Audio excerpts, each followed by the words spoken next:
స్వర్ణాంధ్రప్రదేశ్ రాష్ట్ర అభివృద్ధి లక్ష్యంగా రాష్ట్ర ముఖ్యమంత్రి నారా చంద్రబాబు నాయుడు ఆలోచనలను సమర్థవంతంగా చేపట్టడం కోసం సంతోషమైన ఆరోగ్యవంతమైన రాష్ట్రమే లక్ష్యంగా మనమందరం పునరాంకితం అవుతామని జిల్లా జాయింట్ కలెక్టర్ ఎస్ చిన్నరాముడు విజ్ఞప్తి చేశారు. శుక్రవారం స్థానిక శ్రీ వెంకటేశ్వర ఆనంద్ కళ్యాణ కేంద్రంలో కళా కేంద్రంలో జరిగిన స్వర్ణాంధ్ర విజన్ 2047 ప్రత్యక్ష ప్రసారంను జిల్లా అధికారులతో కలిసి వీక్షించడం జరిగింది. ఈ సందర్భంగా జాయింట్ కలెక్టర్ ఎస్ చిన్నరాముడు మాట్లాడుతూ స్వర్ణాంధ్ర 2047 విజన్ లాంఛనంగా రాష్ట్ర ముఖ్యమంత్రి నారా చంద్రబాబు నాయుడు రాష్ట్ర స్థాయి కార్యక్రమం విజయవాడలో నిర్వహించడం జరిగిందన్నారు. నవ్యాంధ్రప్రదేశ్ అభివృద్ధి లక్ష్యం రాష్ట్ర స్థాయిలో దిశానిర్దేశం చేయడం జరిగిందని పేర్కొన్నారు. అందులో భాగంగా పేదరిక రాష్ట్ర స్థాయిలో దిశానిర్దేశం చేయడం జరిగిందని పేర్కొన్నారు. అందులో భాగంగా పేదరిక నిర్మూలన, ఉపాధి కల్పన, నైపుణ్యం మరియు మానవ వనరుల అభివృద్ధి, ఇంటింటికి నీటి భద్రత, రైతు, వ్యవసాయ సాంకేతికత, ప్రపంచ స్థాయి పంపిణీ వ్యవస్థల శక్తి మరియు ఇంధనాల వ్యయ నియంత్రణ అన్ని రంగాలలో పరిపూర్ణత, ఉత్పాదన, సమగ్ర విధానాలతో స్వచ్ఛంద్ర సాధన అన్ని దిశలలో సమగ్ర సాంకేతిక అభివృద్ధిలో మనమంతరం పునరాంకితం అవుతామని జిల్లా జాయింట్ కలెక్టర్ ఎస్ చిన్నరాముడు పేర్కొన్నారు.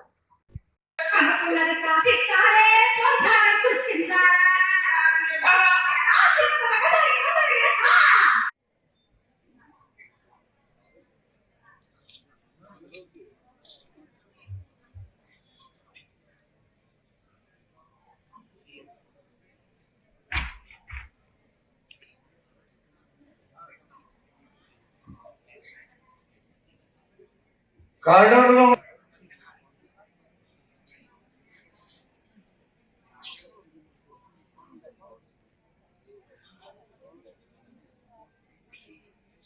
అలాగే పత్రికా విలేకరులు ఎవరైనా ఉన్నా సరే ముందర 2 rows కూడా వేకెంట్ గా ఉన్నాయండి. ఓన్లీ ప్రెస్ రిజర్వ్ చేసి ఉంచారు.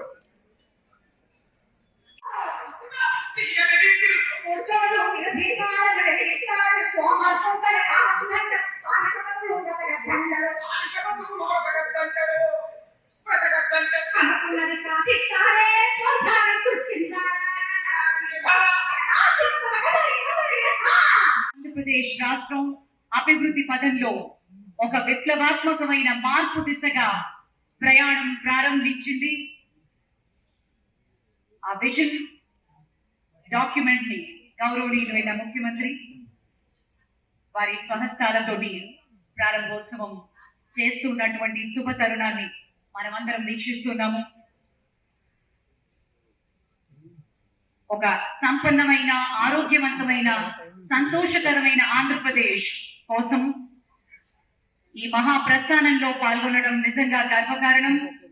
మన సమిష్టి లక్ష్యం మన రాష్ట్రాన్ని సంపదతో, ఆరోగ్యంతో మరియు ఆనందంతో నిండిన అత్యాధునిక స్వర్గధామంగా తీర్చిదిద్దడం లక్ష్యంగా మన ముఖ్యమంత్రి వర్యులు రిలీజ్ చేసినటువంటి Swarnandhra at 2047 the official document. Ladies and gentlemen, గట్టిగా మన చప్పట్లతోటి మన అభినందనలు తెలియజేద్దాం. గౌరవనీయులైన ముఖ్యమంత్రి గారు స్వర్ణాంధ్ర at 2047 విజన్ డాక్యుమెంట్ లో స్వహస్తాలతో తన సంతకాన్ని చేస్తున్నటువంటి క్షణాన్ని మనం వీక్షిస్తున్నాం. ఆంధ్రప్రదేశ్ కేవలం ఒక రాష్ట్రం మాత్రమే కాదు, ప్రగతికి, సాంప్రదాయాలకు మరియు దృఢ సంకల్పానికి ప్రతీక అంటూ మన కోసం, మన ప్రగతి కోసం చేస్తున్నటువంటి ఈ విజన్ మనందరం నిజంగా అదృష్టవంతులుగా భావించాలి. గట్టిగా చప్పట్లతోటి అభినందనలు మరియు శుభాశీస్సులు అందిద్దాం. ఈ మహత్తరమైన ఘట్టం ఆంధ్రప్రదేశ్ రాష్ట్ర చరిత్రలో సువర్ణాక్షరాలతో లిఖించదగ్గ రోజు. మంత్రివర్యులు శ్రీ నారా లోకేష్ గారు, డిప్యూటీ సీఎం గారు, అలాగే ఇతర మంత్రులు కూడా తమ సంతకాన్ని చేస్తున్నటువంటి క్షణాన్ని చూస్తున్నాం.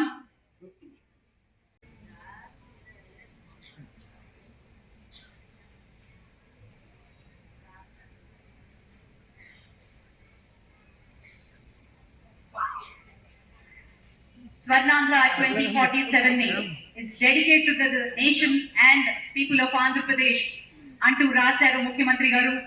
ఆంధ్రప్రదేశ్ రాష్ట్రానికి, జాతికి అంకితం చేశారు Swarnandhra at 2047. Thank you sir, thank you very much.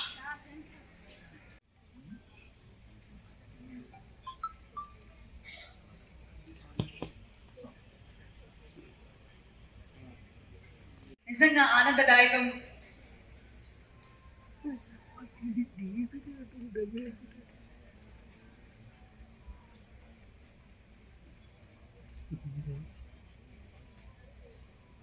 Thank you and hearty congratulations to our visionary Chief Minister Shri Nara Chandrababu Naidu Gariki.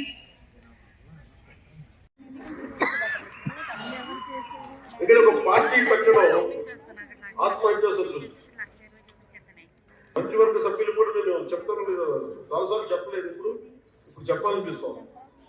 ప్రత్యేకించి నేను ఆయన తెలియజేస్తూ ఉంటాను, మీరు ఒక 4 దశాబ్దాల సుదీర్ఘమైన అనుకున్న పార్టీని నడపాలి.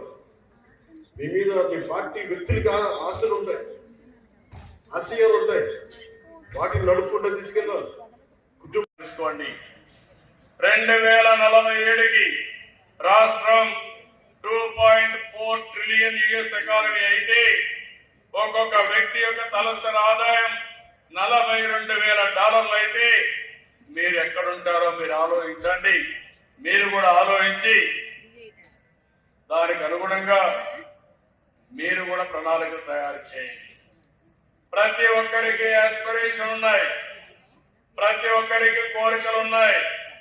మీ అందరి కోరికలు నెరవేర్చడానికి ఈ ప్రభుత్వం సిద్ధంగా ఉన్నామని చెప్పి కూడా నేను మీకు తెలియజేస్తున్నా. సంతోషకరమైన రాష్ట్రంగా తీర్చిదిద్ద సంకల్పిస్తున్నాను. 2047 దిశగా పరివర్తనాత్మక ప్రయాణాన్ని ప్రారంభిస్తాం. మన రాష్ట్రం శ్రేయస్సు గుర్తింపును పొందుతుంది.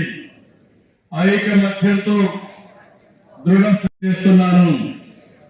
ఆంధ్రప్రదేశ్ పూర్తిగా పేదరికం లేని రాష్ట్రంగా తీర్చిదిద్దడానికి సమ్మిళిత ప్రపంచ స్థాయి విద్య, అత్యాధునిక నైపుణ్యాలతో ప్రపంచ వేదికపై రాణించడానికి వీలు కల్పించడం, ఆధునాతన సాంకేతిక పరిజ్ఞానాన్ని ఉపయోగించుకోవడంలో రైతులకు మద్దతు ఇవ్వడం, వ్యవసాయాన్ని లాభదాయకమైన మరియు స్థిరమైన వృత్తిగా మార్చడంలో సహాయపడడం,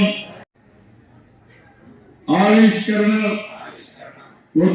అందరం కలిసి స్వర్ణాంధ్ర 2047 ద్వారా దేశానికి, ప్రపంచానికి స్ఫూర్తినిచ్చే మహోన్నత వారసత్వానికి రూపకల్పన చేద్దాం.